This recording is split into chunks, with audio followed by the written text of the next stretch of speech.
Question number 3 capital rationing जो हम लोग सीख रहे हैं उसमें आने वाले क्वेश्चन नंबर 3 के लिए क्या इन्फॉर्मेशन दी है, चलो चेक करते हैं। The following investment proposals are competing for selection. The profitability index of each of these proposals is also given. Proposal P, Q, R, S और इनिशियल आउटले इन थाउजेंड्स में दिया हुआ है। 25,000, 35,000, 40,000 एंड 30,000 रेस्पेक्टिवली, और हर एक के लिए कुछ प्रॉफिटेबिलिटी इंडेक्स भी दी हुई है।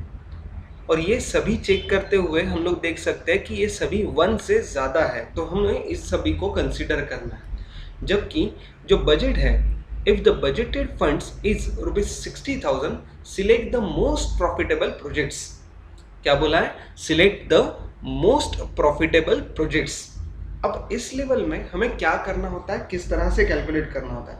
तो सबसे पहले हमें अलग अलग कैलकुलेशन, पहला कैलकुलेशन होगा जो हमारा रैंक डिसाइड करेगा, राइट। सॉल्यूशन में हम लोग क्या करेंगे, पहले तो रैंक डिसाइड करेंगे। तो रैंक डिसाइड करने के लिए कॉलम किस तरह से बनेंगे? पहला कॉलम होगा रैंक, दूसरा कॉलम होगा हमारा प्रपोजल का,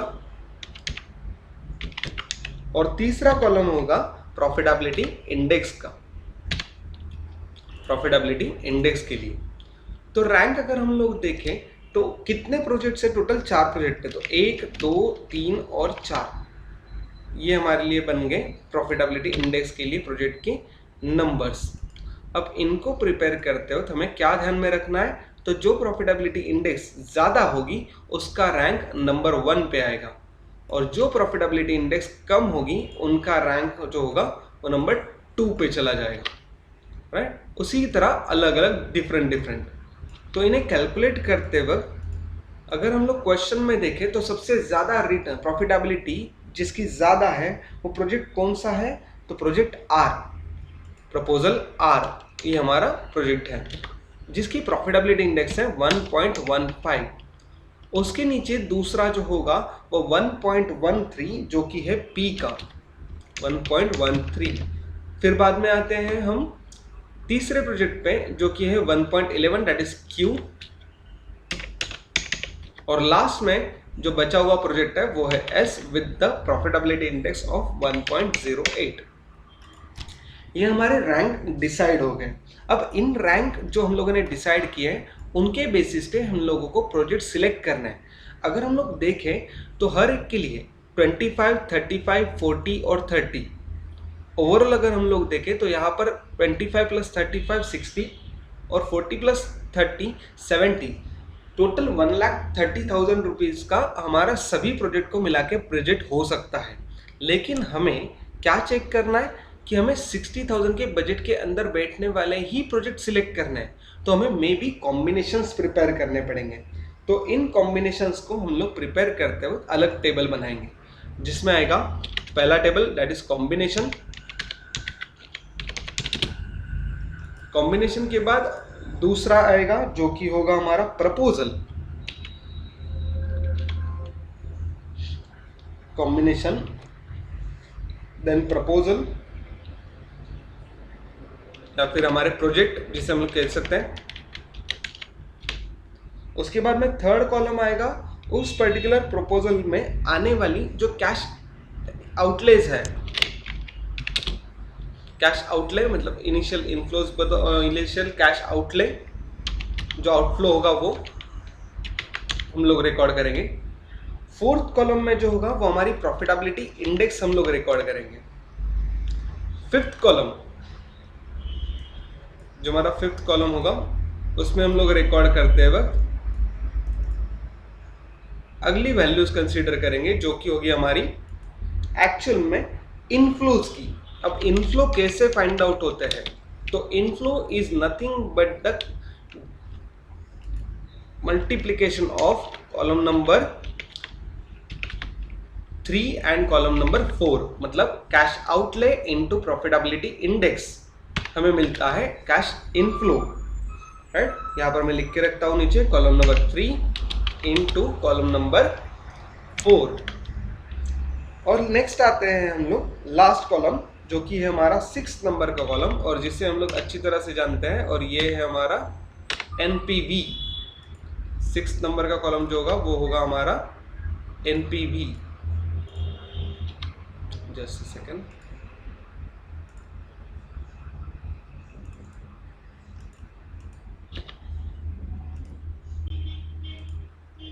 सिक्स नंबर के कॉलम में एनपीवी कैलकुलेट करेंगे।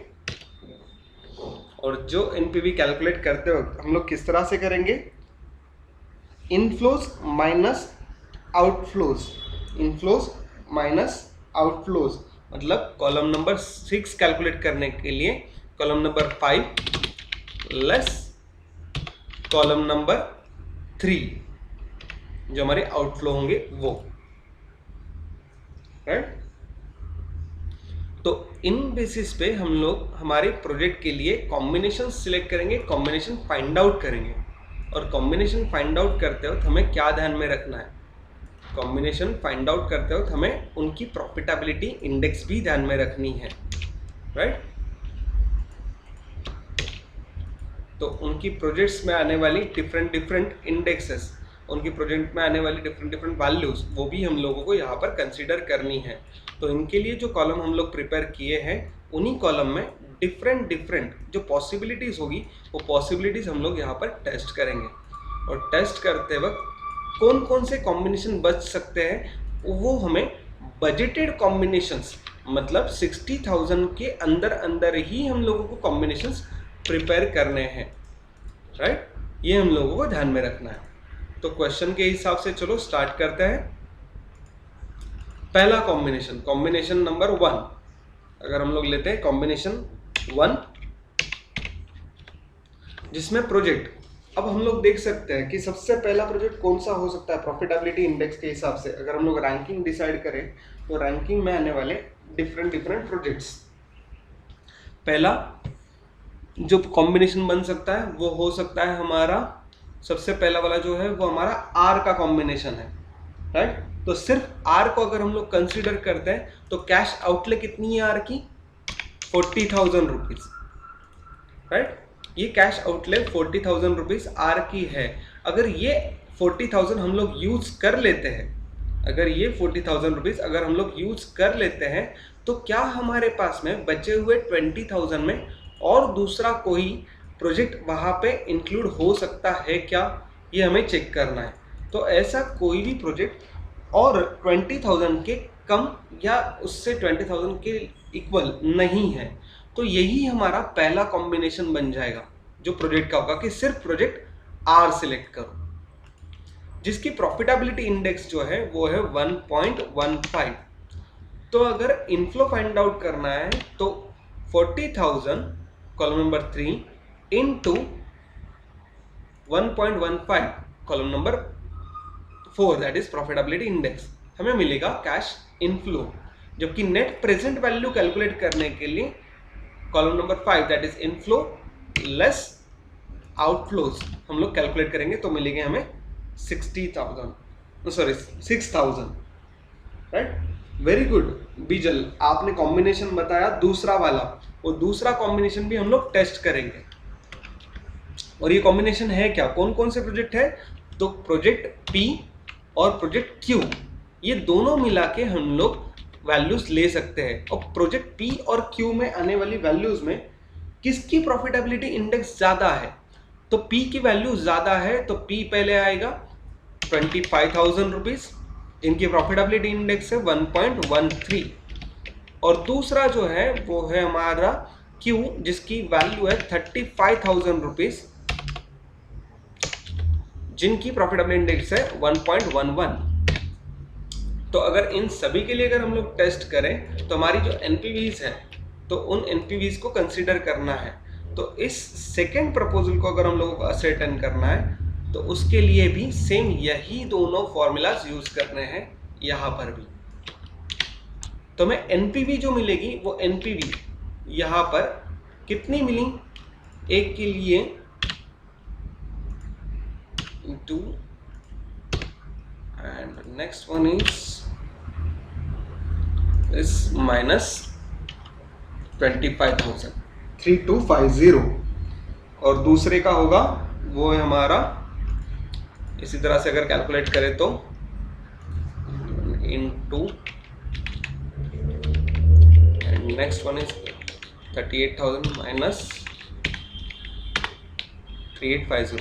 अब ये प्रोजेक्ट जो हम लोग कैलकुलेट कर रहे हैं, इस प्रोजेक्ट को कैलकुलेट करते वक्त हमें टोटल वैल्यू कंसीडर करनी होगी, टोटल एनपीवी कंसीडर करनी होगी, राइट। तो इन टोटल एनपीवी को कंसीडर करते वक्त किस तरह से कंसीडर करेंगे, तो यहाँ पर एक और लाइन डालकर, यहाँ पर एक और लाइन डालकर, तो टोटल एनपीवी जो होगी वो कितनी होगी, चलो बताओ आप लोग, दोनों को टोटल करके बताओ कितनी एनपीवी हो सकती है।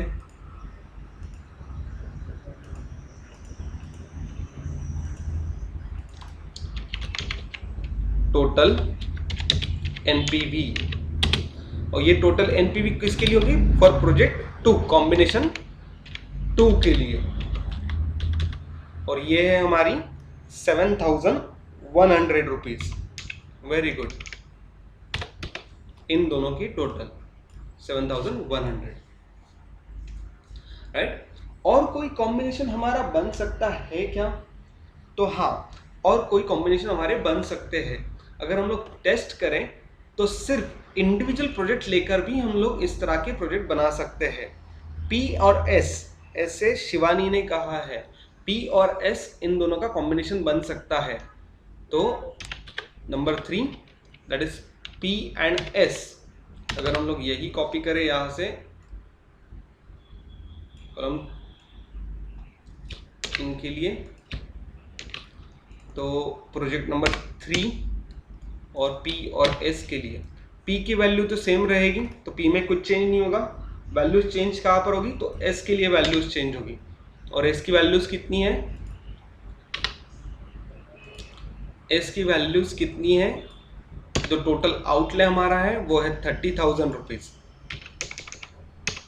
25 प्लस 30 कितना हुआ, ओवरऑल हमारा हुआ 55,000। 30,000 के लिए प्रॉफिटेबिलिटी इंडेक्स कितना है, 1.08, 1.08, राइट। नेक्स्ट अगर हम लोग इसकी वैल्यूज देखते हैं तो ओवरऑल 5,650 ये वैल्यू यहाँ पर आएगी, राइट। इसके अलावा और कोई कॉम्बिनेशन बन सकता है क्या, और इंडिविजुअल कोई हम लोग चेक कर सकते हैं क्या, तो हाँ, हम लोग जिस तरह से हम लोग P का चेक किया है उसी, सॉरी R का चेक किया था, उसी तरह से हम लोग P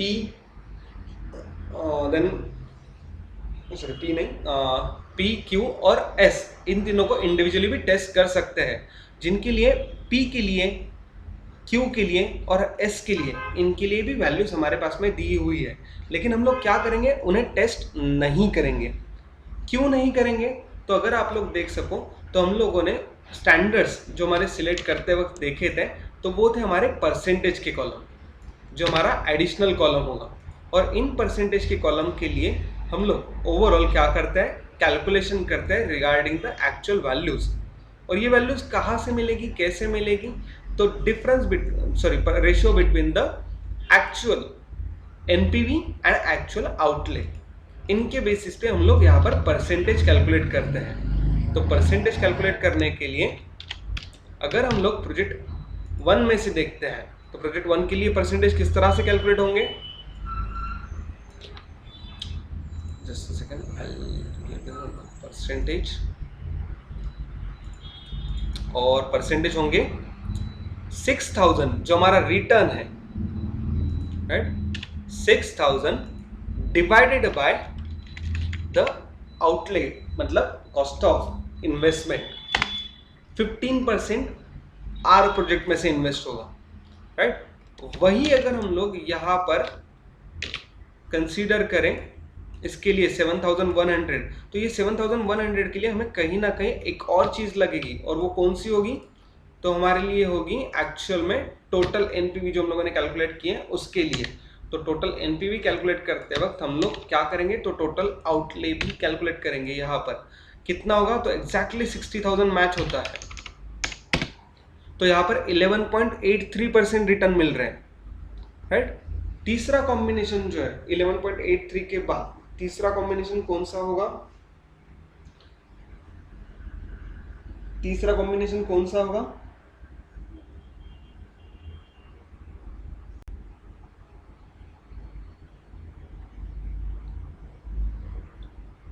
पीएस के लिए अगर चेक करें तो इसी तरह से अगर कैलकुलेशन देखें हम लोग,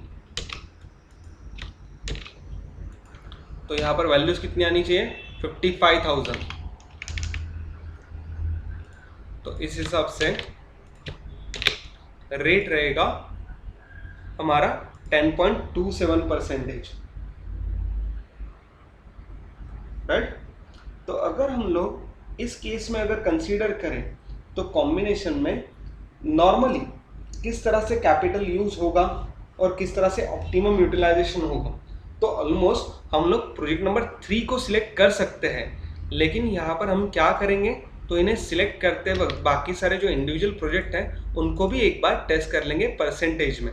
अगर परसेंटेज में टेस्ट करते हैं तो उनके परसेंटेज अगर ज़्यादा होते हैं तो हम लोग उन्हें सिलेक्ट करते हैं। तो कॉम्बिनेशन में अगर यहाँ पर देखा जाए तो 15% पी के लिए अगर कैलकुलेशन आता, अगर पी के लिए कैलकुलेशन होता और क्यू के लिए कैलकुलेशन था तो 13%, 11% ये मिले। एस के लिए अगर कैलकुलेशन होते तो वो भी हम लोगों को यहाँ पे 8% वगैरह मिल जाते। तो अल्टीमेट जो हमें चाहिए वो फाइनल आंसर एक यहाँ पर 15% है पहले प्रोजेक्ट से, दूसरा जो टोटल कॉम्बिनेशन है वो सेकंड कॉम्बिनेशन 11.83 दे रहा है, और तीसरा कॉम्बिनेशन जो है वो हमारा 10.27% की रिटर्न हमें दे रहा है, राइट। अब अगर हम लोग इंडिविजुअल के बारे में सोचे तो जितना आर से रिटर्न मिल रहा है 15%, उतना हमें किसी से भी मिल नहीं रहा है इंडिविजुअल प्रोजेक्ट में अगर हम देखें तो, राइट। तो इन दैट केस हमें क्या करना होगा, इन दैट केस हम लोग सेफ्टी के लिए अगर हम लोग 40,000 रुपए पूरे के पूरे आर प्रोजेक्ट में इन्वेस्ट कर देते हैं तो मे भी हमारे पास में 20,000 रुपीज बैलेंस बचेगा। बट अगर आर प्रोजेक्ट वहां पे काम नहीं किया या फिर एक्सपेक्टेड रिटर्न्स जो नहीं आने चाहिए थे वो नहीं आए, तो हम लोगों को वहां पे क्या करना पड़ेगा, तो हमें नुकसान भुगतना पड़ेगा। तो वो नुकसान ना भुगते इसलिए थोड़ा कम, मतलब कॉम्बिनेशन 2 के बारे में अगर सोचें तो कॉम्बिनेशन 2 में हम लोग ऑप्टिमम यूटिलाइजेशन भी कैपिटल का कर रहे हैं, देन इन्वेस्टमेंट को बाइफरकेट भी कर रहे हैं, डाइवर्सिफाई भी कर रहे हैं, 25 और 35 दोनों अलग अलग प्रोजेक्ट में लगाकर, जिनमें से एक प्रोजेक्ट में 13% के रिटर्न मिल रहे हैं जबकि दूसरे में 11%, एवरेजली 12%, 11.83% के रिटर्न मिल रहे हैं, जो कि सिर्फ 3% से कम है। अगर हम लोग वैल्यूज में देखें तो एनपीवीज भी अगर हम लोग देखें तो रिटर्न्स में पैसा मनी वैल्यूज में प्रोजेक्ट या कॉम्बिनेशन 2 में ज्यादा मिल रहा है, that is 7,100 comparatively the return of 15% that is 6,000 rupees.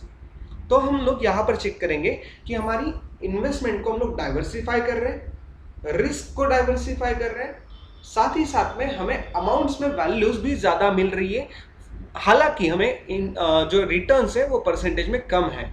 तो ये रैशनल डिसीजन जो है ये हम लोग सिलेक्ट करते वक्त यहाँ पर कंसीडर करेंगे कि जो प्रोजेक्ट हम लोगों ने कंसीडर किया है, जो प्रोजेक्ट हमारा फाइनल हुआ है वो प्रोजेक्ट है हमारा प्रोजेक्ट या कॉम्बिनेशन 2 जो कि पी एंड क्यू से रिलेटेड है। ये कॉम्बिनेशन हम लोग सिलेक्ट करेंगे। क्लियर? इसे मैं जरा अलग इसमें लिख देता हूँ ताकि हम लोगों ने सिलेक्टेड करके लिखेंगे। क्यों सिलेक्ट किया समझ में आया? रिस्क और इन्वेस्टमेंट दोनों भी डाइवर्सिफाई हो रहे थे, रिटर्न्स बल्कि कम मिल रहे थे, लेकिन अमाउंट्स में हमें वैल्यूज ज्यादा मिल रही थी comparatively any other project, comparatively in any other project. Clear? So ये था हमारा क्वेश्चन नंबर 3। Everyone clear?